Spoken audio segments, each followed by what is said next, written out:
Lynn! Can you hear me? Lynn! It was my husband, Mike, calling my name. Where is this? What in the world? It's a hospital. Don't worry. You're going to be okay now, Mike whispered, holding my hand tightly. Were you back home? What about your job? Mike had been working away from home due to his job. Dummy! Your health is more important than me right now, Mike said sternly, his face a mixture of sadness and anger. When I got home, I found you collapsed. I called an ambulance right away. As I listened to Mike, fragments of memory started coming back to me. That's right, I had been feeling unwell and had been bedridden at home. I'm sorry. I wasn't there for you, Mike continued, telling me about what happened before he found me. Mike had just finished a big project at work and decided to call me, but he got suspicious when I didn't answer the phone. I had a strange feeling in my chest. So I decided to leave in a hurry. When I got home, Joseph was weeding the garden. I thought he was just pulling out weeds and praised him, but then Mike's expression darkened. When I tried to help Joseph by putting the weeds into a trash bag, he said, "Don't throw those away, Mom asked me to pick them for Grandma." Joseph said that. I was shocked, unable to continue speaking. Our 4-year-old grandson had responded to his grandfather with such words. Even when I told him to stop, Joseph kept picking the weeds, saying, "I'm going to save Grandma I love." To think such an innocent child was made to do that. Mike's clenched fist was trembling as he held back tears. My name is Lynn, a 53-year-old homemaker. Our only son, Richard, had moved out when he started working, and I lived with my husband, Mike. I missed Richard, but he made sure to call us once a week, which helped ease the loneliness a bit. A few years after he started working, Richard came home. He was with a woman his age, Anna. She greeted us and said, "I'm Anna. I'm dating Richard." Seeing Anna's graceful smile, I knew Richard had met a wonderful woman. A year later, they got married. Richard moved out of his apartment and into one right across from our house with Anna. Initially, Anna didn't talk much. Was she shy, or had she been told not to speak too freely as a daughter-in-law? Whenever she and Richard visited us, she would silently help with serving tea and cooking, rarely initiating conversation. "Anna, you're family now. Feel free to say whatever you want. Don't be so formal." "Thank you, Mom." Having no daughters of my own, I was delighted to have a daughter-in-law like Anna. Can you believe it? It's almost funny. That's so true. I might get a stomachache from laughing too hard. Oh, but we can't share this story with the men, can we? Then it's our little secret among women. By initiating conversations repeatedly, Anna gradually started to open up to me. The following year, Anna gave birth to Joseph, their first child. It's not fair, Lynn. If I didn't have to work, I could see my grandson anytime, Mike would say, jealous that I could see Joseph whenever I wanted. I understand. So, I'll cherish Joseph enough for both of us. All right. Grandpa here will work his butt off for his grandson, without a single complaint. Saying this, Mike left for work with a wry smile. After finishing my housework, I looked forward to dashing over to my son and daughter-in-law's apartment. "Anna, everything okay? Need any help with anything?" "No, Mom. I'm really grateful for all the help you give me." Anna's parents lived far away and only called occasionally, so I hoped to alleviate some of her mental and physical burdens in their stead. A few years passed, and as Joseph started attending preschool, I found myself a bit bored without my grandson around. Maybe I should chat with Anna to kill some time? Thinking this, I took some tea snacks I'd received as a travel souvenir from a friend and headed over to my son's apartment. But there was no response from Anna at the intercom, and I couldn't sense anyone inside. I wondered if Anna was out again today. Lately, she had been away from home more often. It was during the hours when Joseph was not home, and she wasn't bothering anyone, but it was a bit lonely not having someone to talk to. I decided to do some shopping first and then return home. In the afternoon, hearing Joseph singing, I opened the window and saw Anna and Joseph returning from preschool. Perfect timing, I'll give Joseph some snacks. I took the tea snacks and headed over to the opposite apartment again. Just then, Anna came out of the entrance hall on the first floor. "Sorry, Mom. I'm in a hurry," she said, leaving quickly before I could even start a conversation. "Joseph. Where did Mom go? Joseph shook his head and answered, I don't know. I wondered if something had happened to Anna's parents. Realizing I was thinking negatively, I shook my head. As the day began to darken, Anna finally returned home. What's up, Mom?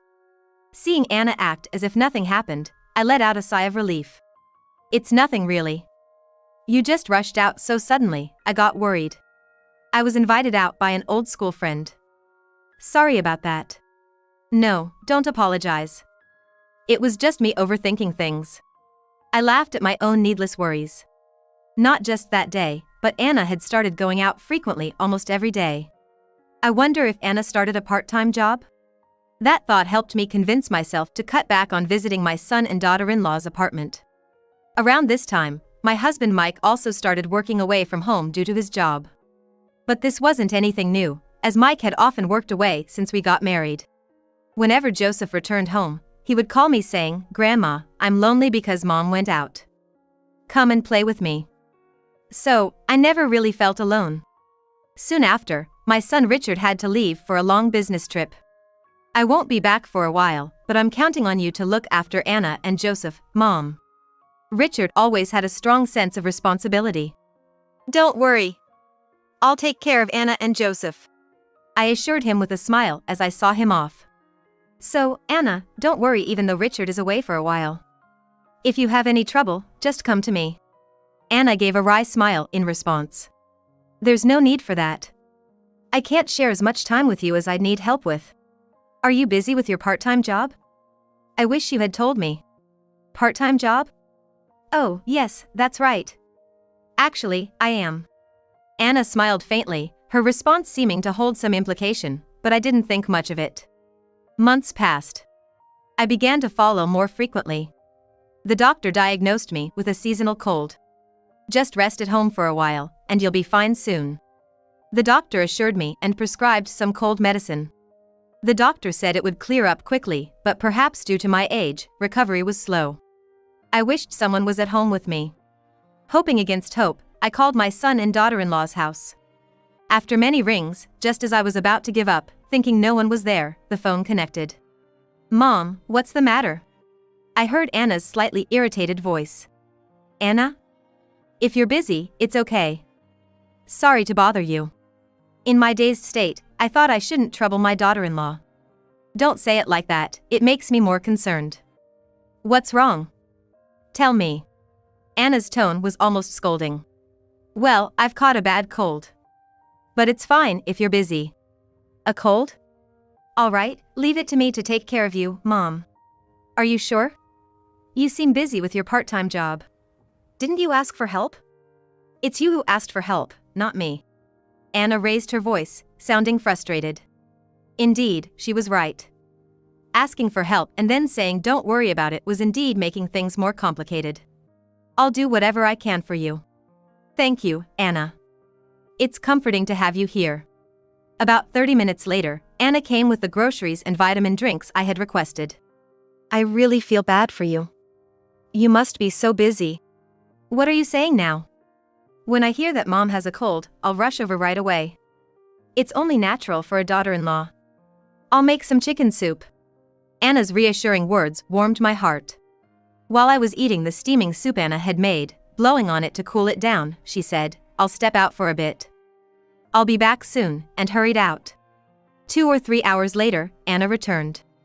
I could smell a strong perfume on Anna, which made me feel a bit nauseous. It might be just my sense of smell being off due to the cold. Thinking this, I chose not to mention it to Anna. Despite a few days passing, my health didn't improve. In fact, I started to suffer from stomach aches and nausea more frequently each day. Mom, I thought you might get tired of the same soup every day. I've come up with a new menu. Please try this. Anna said, bringing a bowl of pale green soup. Anna helped me sit up in bed and brought a spoonful of the steaming soup to my mouth. However, I felt a surge from my stomach due to a strange, unfamiliar bitterness and grassy smell. Sorry, Anna. I appreciate you making this, but I just don't have an appetite right now. I'll eat it later. After saying that, I lay down again. Then Anna abruptly pulled off my blanket and said, don't talk like that, eat properly. It's bad for your health if you don't eat, and she forcefully spooned the soup into my mouth. Oh, it's hot. I grimaced as I received the intense heat in my unprotected mouth. Almost immediately, an indescribable bitterness and grassy smell passed through my nose, causing everything in my stomach to surge up and out. Ew, that's disgusting. Anna looked at what I had thrown up with a visible disgust, pinching her nose. I'm sorry, Anna. I apologized, feeling ashamed and sorry, but Anna, ruffling her hair, said, "Oh, come on," and scolded me like a child, "Clean it up yourself." Anna, what? I was taken aback by her attitude, so far from her usual gentle demeanor. Come on, hurry up and wipe it off. The smell is really strong. Ugh, I'm starting to feel nauseous. Her way of speaking had completely changed from before. After you've wiped that, eat all of this soup. And wash the dishes yourself. With that, Anna left the house. I feared she might never come back. I felt guilty for having upset the usually mild-mannered Anna by spitting out the soup she had kindly made. The next day, Anna came over, but she looked completely different from before, with no trace of the Anna I knew. Anna? What happened? That outfit. I was at a loss for words seeing Anna in flashy clothes and heavy makeup. It's none of your business. Anna replied indifferently and wouldn't listen to anything I said. Instead, she made the same grassy-smelling soup as the day before, and when I made a disgusted face, she said, "Come on, eat it all up, Auntie," and forced the porridge into my mouth. When I vomited due to the foul smell and unpleasant taste, Anna clicked her tongue and said, again, as she opened the room's glass door. The cold air rushed in, hitting my weakened body mercilessly. With a malicious grin, Anna said, "The house stinks because of what the old lady threw up. As punishment, I'm keeping this open all day," and left without closing the door. This continued daily, and instead of recovering, my health worsened day by day. The mental stress even caused my hair to fall out. I might be in real danger if this continues. Feeling a sense of crisis, I searched for my smartphone. I didn't care who, Mike or Richard, I just wanted to escape this situation. But my phone, which should have been by my pillow, was nowhere to be found. Had Anna taken it somewhere out of my reach, or hidden it? Cut off from the outside world, I couldn't muster the strength to move or speak. I was in such a state that I couldn't even ask for help from the neighbors. I couldn't even manage to go to the bathroom on my own, let alone get up. Despite noticing my suffering, Anna didn't offer a helping hand. Instead, in front of me, she would say things like, Ted? Sorry, I've got work now. Can you believe it? Some regular is insisting on seeing me. Does that old man even work during the day? Talking about things one normally wouldn't hear in everyday conversation. From Anna's talks, it became clear that she was secretly working at a so-called daytime club, keeping it hidden from us. Hey, treat me next time. I have to take care of this old lady, and it's seriously stressing me out. I need some comfort.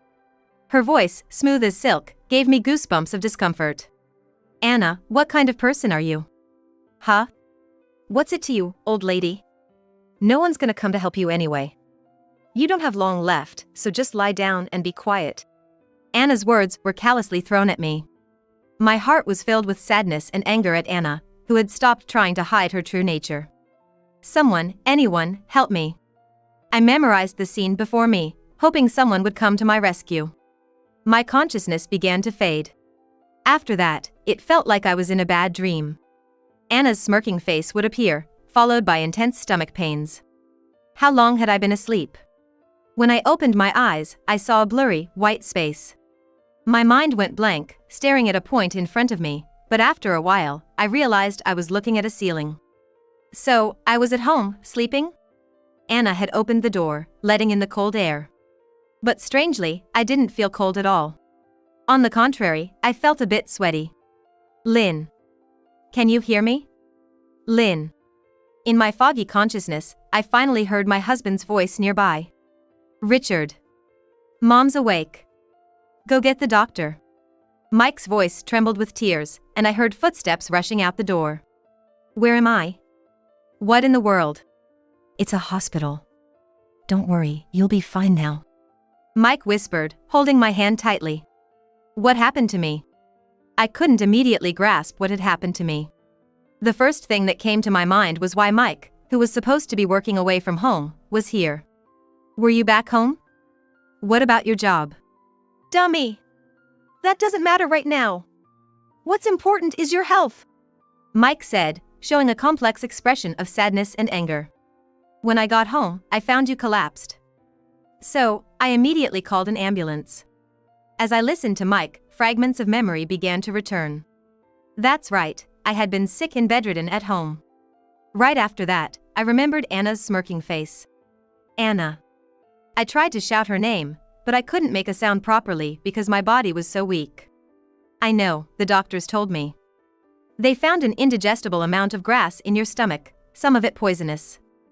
Even in small amounts, it's dangerous to have so much inside you. So, that's why I wasn't getting any better. Doctors and nurses came to check on me. It's all right now, the doctor said with a relieved expression. Can you tell me what happened? I told him everything that led to me being brought here. So that's what happened. I never imagined Anna would do such a thing. I'm sorry. It's because I wasn't there for you. Me too, sorry. I never thought she'd go that far. Both Mike and Richard couldn't hide their shock. Thank you. I'm saved because you guys came. But what about your jobs? Don't make me say it again.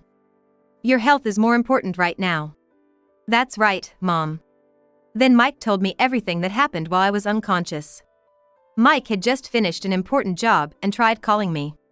But when I didn't answer, he got suspicious and contacted Richard. Richard, being busy at work, had asked Anna to check on me and call back with any updates. However, Mike wasn't convinced. I had a bad feeling, so I decided to return home. When I got home, I saw Joseph weeding the garden. I initially thought he was just pulling out weeds and praised him, but then Mike's expression darkened. I tried to help Joseph by putting the weeds he had collected into a bag, but then he said, "Don't throw those away, they're for Grandma." I was lost for words when I heard that. Joseph said that Anna instructed him to collect a lot of grass every day to improve your health, saying it was necessary to save you. Joseph did that? I was shocked and couldn't find the words to continue. I yelled at Joseph in the heat of the moment, "Why would you do such a stupid thing?" But I know it's not his fault. It was pointless to shout at him. Mike regretted having yelled at his innocent grandson emotionally. Joseph then cried even more and said, "I have to collect lots of this grass so my beloved Grandma gets better quickly." He continued even when I told him to stop. I immediately rushed into the house and found you collapsed on the floor, motionless. Mike then recalled the state of the room when he found me, grimacing. It was awful. The moment I opened the front door, a strong foul smell hit my nose, and I almost threw up. There was garbage everywhere, and flies were buzzing around. Moreover, despite it being the middle of winter, there was no heating on. When I entered the room, the glass door was wide open, letting in a cold breeze. Were you in that place all this time? Mike looked at me in disbelief. I slowly nodded and replied, yes. Anna was standing there, dumbstruck. I didn't recognize her at first because she looked different from her usual attire and makeup. Anyway, I couldn't just leave you unconscious. You probably hadn't been given enough food or water. You were quite weakened. Mike's response after that was swift. He immediately called for an ambulance and the police. Mike called the police because he mistook the woman standing by, Anna, as an intruder, not recognizing her. Anna was taken away by the police who arrived, and Mike was also asked to accompany them for questioning. He informed Richard and told him to come back as soon as possible. The interrogation felt like it took forever. I wanted to be by your side as soon as possible. Once released by the police and rushing to the hospital, you were still unconscious. Even I, an atheist, prayed this time. I realized I can't live without you. Later, Richard arrived at the hospital with Joseph. When I explained the situation to Richard, Joseph said, "The one who was taken away was my mom." That's when I first realized that woman was Anna. After narrating the events, Mike took a deep breath to calm his excitement. We're going back home now. Joseph needs to eat, and we want to investigate what Anna was up to. It's a family matter, and we can't leave it to the police alone. Investigate? How? I asked, feeling an indescribable anxiety. Of course, I plan to turn Anna over to the police. Putting poisonous grass in food is a serious crime. If you file a complaint, the police will surely act. No, we can't do that. I hurriedly calmed my agitated husband. Why stop me? You're the victim. This isn't something we can handle alone. The police need to intervene and conduct a proper investigation. Even so, no. If we do that, the child, Joseph. Mentioning our grandson, even Mike was at a loss for words. Even though Joseph was unaware, he had been instructed by his mother to assist in a crime. Even if he doesn't understand now, eventually, when he grows up, he'll surely suffer. I couldn't bear to see Joseph tormented by guilt. So please, for his sake, let's not make a big deal out of this. If you say so. A week later, my health started to improve slightly. I was scheduled for another police interview. You're not filing a complaint, correct? However, as we suspect a crime, we will continue the investigation. But it's likely the prosecutor might not press charges. The detective seemed unenthusiastic but acknowledged my wishes. As the detective left, Anna's parents, living far away, entered my hospital room with a lawyer. I thought they were here to apologize on Anna's behalf. I'm sorry for what our daughter has done, but isn't the cause of this situation partly your fault? Anna's mother, Sophia, looked down at me coldly. What do you mean? I am the victim. When I protested and asked for clarification, Anna's father, Tom, also chimed in. Victim? Put your hand on your heart and think about it. Didn't this all start because you mentally cornered our daughter, Anna? Me, mentally corner Anna? Where did you get such an idea? I was speechless at the parents' claims. Anna has explained her motives. According to her, the cause lies in your mistreatment of her as your daughter-in-law. If that's true, we can't solely blame Anna for this. The accompanying lawyer stated matter-of-factly. What? What are you talking about? My wife is the victim here. Even the usually calm Mike was indignant. Initially, it was a mistake for her to marry your son, Richard. He doesn't work but always goes out and has a terrible spending habit, as we heard from Anna. Sophia glared at me and my husband with lifted eyebrows. Anna said that? This is completely new to us. Anna doesn't lie. As proof, she borrowed money from us every month. She was so desperate for living expenses that she couldn't even feed Joseph, crying about it. Sophia was furious, but I felt more composed, considering my options. If that's the approach you're taking, then I have my own thoughts on the matter. I decided to remain silent until they left, as I didn't want to argue in the hospital room. Another week passed. Congratulations, Mom. You'll be discharged soon. Richard said, and Joseph, who was beside him, started to cry. Grandma, I'm sorry. I wanted you to get better quickly, so I did as Mom said and collected lots of grass. I'm sorry for doing something bad to you. Joseph, you did nothing wrong. You were thinking of Grandma, right? Then smile. Grandma gets more energy seeing you smile than seeing you cry. I sat up and hugged Joseph tightly as he sobbed. Joseph still didn't fully understand what he had done. But one day he would realize it. I decided to be there for him and protect his heart when that day comes. By the way, Mom, I had a private investigator look into Anna, as you asked. Richard said, looking downcast. The report revealed that Anna had secretly accumulated a large debt. And she was working in the nightlife industry to pay it off. It also uncovered her relationships with several men. I took the report to the lawyer. I've decided to divorce her. Hearing this, I could only nod in agreement. That's unavoidable. The next day, Anna's parents appeared again. Lynn, we don't know how to apologize for this. With those words, they suddenly knelt before me. After all the lies were exposed, and there was no escape, Anna confessed everything to her parents and lawyer.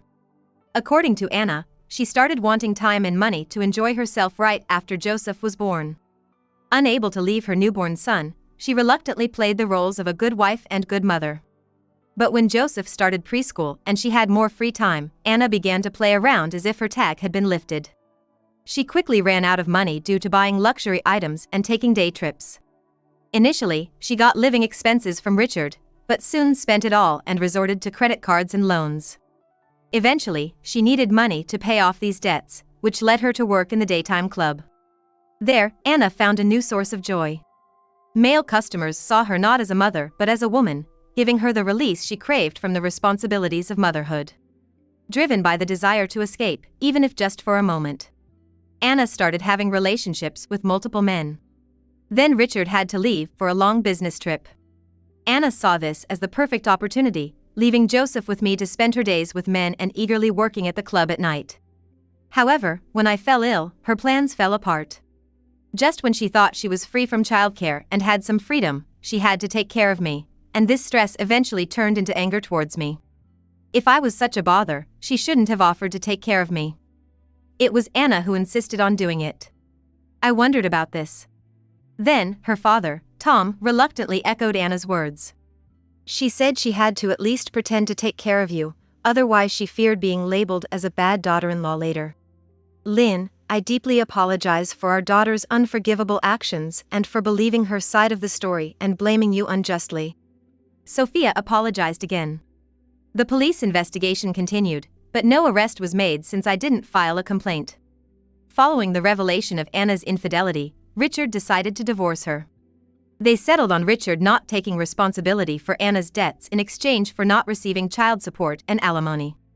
The total amount of alimony increased significantly when multiple affairs were discovered through the private investigator's report.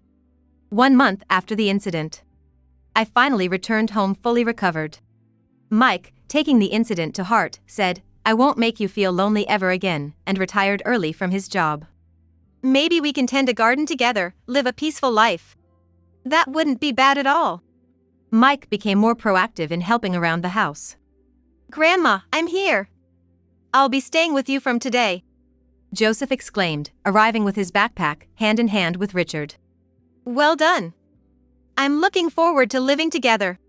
Richard and Joseph moved in, and our home became livelier than ever. Grandma, let's play together. Yes, what shall we do today? Holding my energetic grandson's hand, I felt an immense joy.